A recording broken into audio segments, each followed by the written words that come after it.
fan. J'avais tellement peur. Bon, après, j'ai pas mal coupé.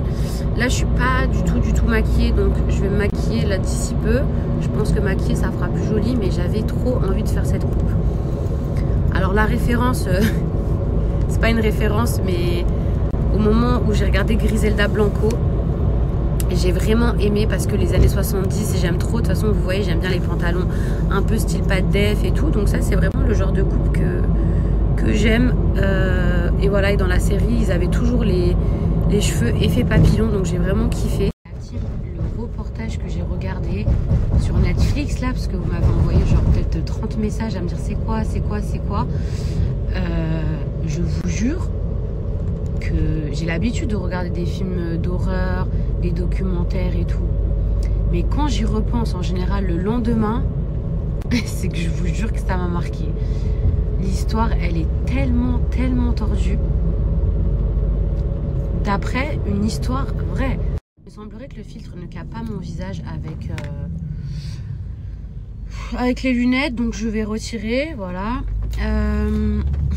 Les gens en trottinette, vraiment, le coup de frein, c'était ça. C'était la trottinette. Bon, bref, venons-en au fait. Alors, je vous explique, c'est l'histoire d'un mec qui se sépare, ok. Il se sépare de sa femme et tout. Chacun fait sa vie. Le mec a 35 ans. Il déménage dans une ville pas très loin. Et du coup, il se remet sur le marché des célibataires et il décide d'aller sur un site de rencontre. Jusqu'ici, rien d'anormal. Ça se passe au State. C'est important que je vous dise où ça se passe parce que du coup, ça peut peut-être expliquer certaines choses. Je vais essayer de vous la faire courte. En gros, il rencontre cette fille via le site de rencontre. Il lui explique qu'il n'est pas du tout prêt à s'engager, qu'il sort d'une longue relation. Donc, il veut juste S-friend relationship, ok. La fille, elle est d'accord. Voilà, ils s'amusent. Elle aussi, elle a des enfants. Lui, il a des enfants. Ils sont tous les deux séparés. Donc, ils veulent juste profiter. Je sais plus combien de temps ça dure, cette petite idylle. Je sais pas si ça dure genre 1 mois ou moins d'1 mois, mais en tout cas, ça dure pas longtemps. Je sais que ça a son importance, mais ça dure pas longtemps. Ils se fréquentent que comme ça, de temps en temps. Mais vous allez être choqués. Là, je suis à 2 doigts de rentrer chez moi, mais je suis obligée de vous terminer l'histoire.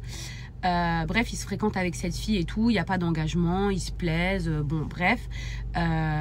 Finalement, ils commencent à moins se fréquenter. Et lui, il rencontre une autre fille via toujours le même site internet. Sauf que là, c'est un peu la fille de ses rêves. Pour lui, elle est un peu comme on dit en français, mais out of his league. Genre, pour lui, il la voit vraiment genre au-dessus. Et du coup, bon, bah, il est beaucoup plus into it. Il est beaucoup plus dans la relation qu'avec la première. Mais avec la première, ils n'étaient pas en couple, enfin, ils se doivent rien et tout. Et le premier soir où il commence à fréquenter la fille, genre où il invite chez elle la nouvelle, t'as l'ancienne qui débarque, un petit peu furieuse, qui veut récupérer ses affaires qu'elle a laissées chez lui et tout. Bon, mais elle lui tape pas une crise, hein, parce qu'ils n'étaient pas en couple. Ok, bref, l'histoire, elle continue. Du coup, avec la nouvelle, ça fait 2 semaines qu'ils se fréquentent. Ils commencent un peu à se kiffer. L'autre, elle revient plus dans l'histoire, l'ancienne. Donc l'ancienne, elle est plus là.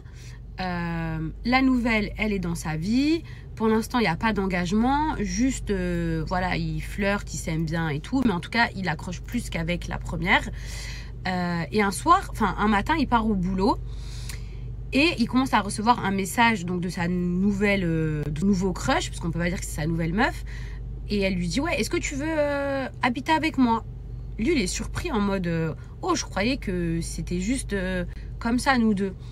Et elle, en fait, elle commence à l'insulter et tout. Et ça devient genre une grosse psycho qui commence à le harceler. Genre, je vais te faire du mal, je vais t'attraper, tu m'as brisé le cœur, t'es un malade et tout. Genre, et lui, il se dit, mais genre, trop bizarre.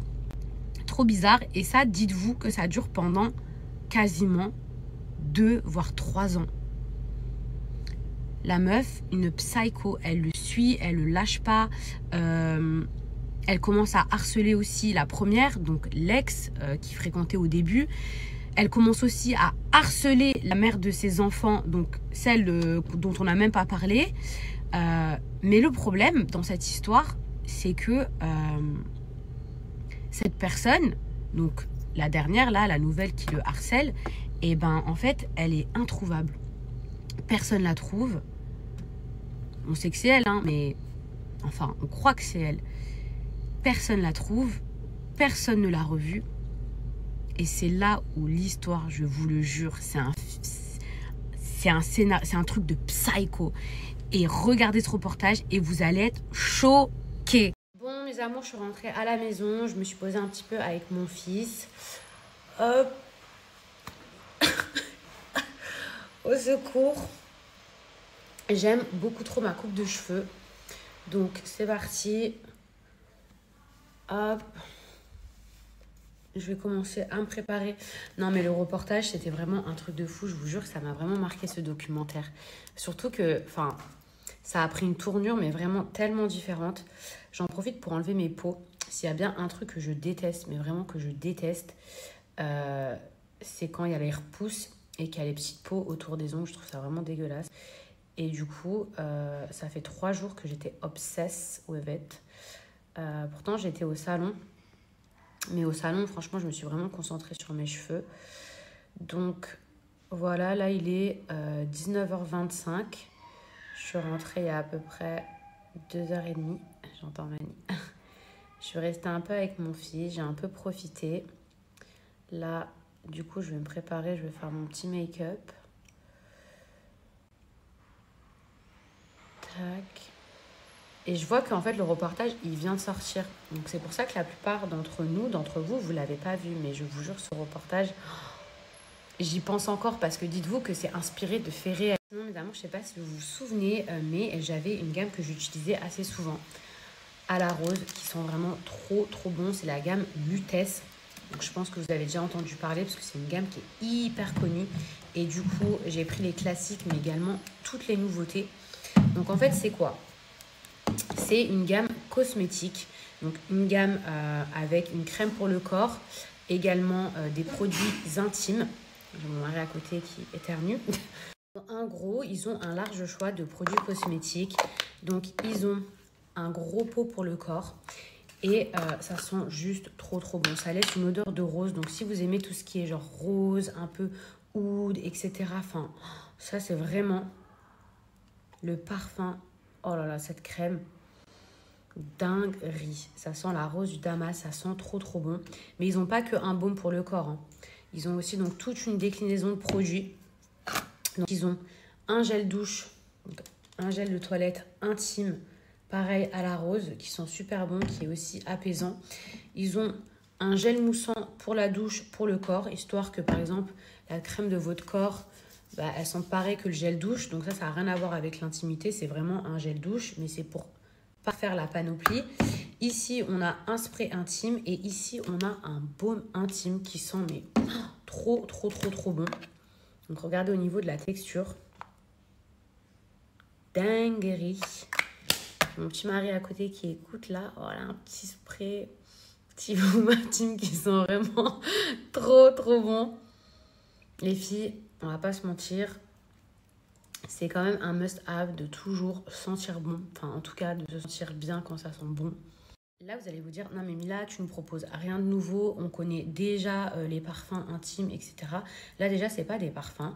Vous allez me dire, oui, mais des trucs qui sentent bon, etc. Là, ça a quand même des propriétés que les autres, moi, personnellement, j'ai pas vu. C'est-à-dire que ce spray-là, il est hydratant. Donc, c'est quand même le plus. Ça sent bon, mais ça ne va pas vous assécher. Et ça, c'est hyper important de le dire. Et ça, ce baume, c'est pas uniquement un baume pour sentir bon. C'est un baume qui a des propriétés pour progressivement, en fait, faire éclaircir des parties de votre corps. Donc, par exemple, les petits plis qu'on a au niveau des parties intimes ou alors sous les aisselles. Et ça sent bien meilleur que le bicarbonate de soude. Déjà, je vous invite à aller ajouter son Snap parce qu'elle va beaucoup plus vous expliquer que moi. Vous allez pouvoir découvrir aussi toute sa gamme de produits. Donc les filles, je vous montre les produits que j'ai choisis. Je vous mets également le lien du site internet. Ici, on a de la vanille, du jasmin et de la rose. C'est pour ça que ça sent aussi bon. Ici, vous avez donc de la camomille et de la rose, justement pour apaiser pour le gel intime. Ici, on a de l'orange, un petit peu de la fleur d'oranger et de la rose. Et ici, on a de la vitamine C et du musc. Et les filles, bien évidemment, j'ai réussi à vous avoir un code promo hyper intéressant. J'ai moins 35% sur tous les produits du site, donc vraiment profitez-en. En tout cas, si vous avez envie de tester de nouveaux produits, d'avoir une meilleure hygiène intime avec des produits de meilleure qualité, n'hésitez pas à aller faire un tour. Ici, Mais qu'est-ce que tu fais à soulever ton tapis? J'ai fait mon petit make-up de ce soir avec ma petite coupe. Hop. Ben, je vais pas vous spoiler le reportage, je vais pas vous dire. On arrive à 22h30.